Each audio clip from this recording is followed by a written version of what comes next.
With almost every country in the world requiring some type of offset whenever they buy arms, you may be wondering to yourself, how do defense companies get around offsets, or how can they afford to keep giving offsets? Because, well, let's face it, they're still salesmen. They still look to A, B, C. A always B, B, C closing. Always be closing. Always be closing. And because of that, they've adopted certain techniques to offset their offsets. Let's go ahead and go over the two basic ones. One is going to be creative reclassification, and the second is going to be price inflation. Let's go ahead and get into it.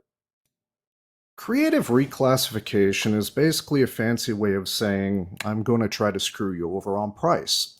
What they essentially do is the defense companies are going to look for something that they already make or already buy in order to then make that an offset. So a great example of this happened with the United Kingdom in the 1980s when they looked to buy 7 AWACS aircraft from Boeing. And Boeing offered a staggering 100% offset, which seemed like a really good deal at the time, until you looked at the fine print. 50% of that offset was actually going to be met by the purchases of civilian products, including Rolls-Royce engines to be used in civilian airliners that Boeing produced. Well, what's the issue with that? Well, Boeing was already buying those engines to begin with. So they were going to give the money anyway. They were going to buy the engines anyway. So it wasn't really an offset. The more savvy and complicated way the defense companies get back some of the offset value is through price inflation. And part of the reason for that is because trying to find the actual price on any defense good is actually really hard to find. So let's go ahead and give an example. Let's say that country A is selling jets for $100 million and country B wants to buy jets. So country B asks country A to buy jets. Country A then ups the price of those jets by 30%. So instead of 100 million, it's going to be 130 million per jet. But then they say, hey, I will sweeten the offer and offer you a 60% offset. I'll use 60% of the money to buy oil. So let's go ahead and do the math. If the jets are $100 million and then there's a 30% inflation, it's going to be $130 million per jet.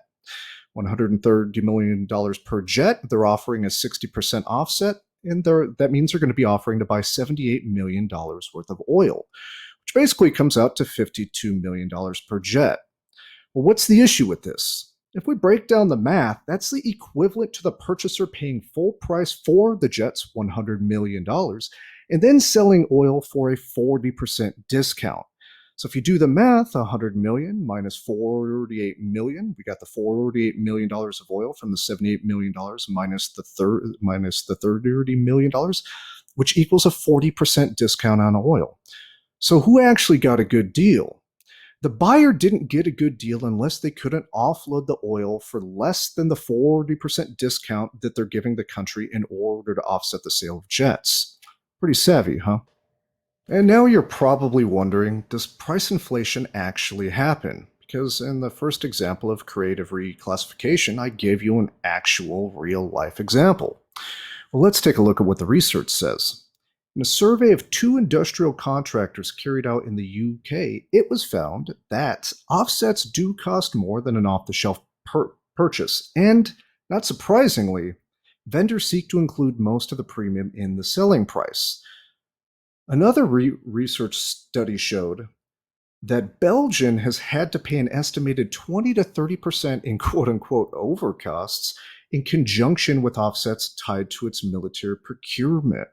So it makes you wonder, with all the companies requiring offsets in order to save money because defense goods are becoming more and more expensive, how often do they actually get a good deal?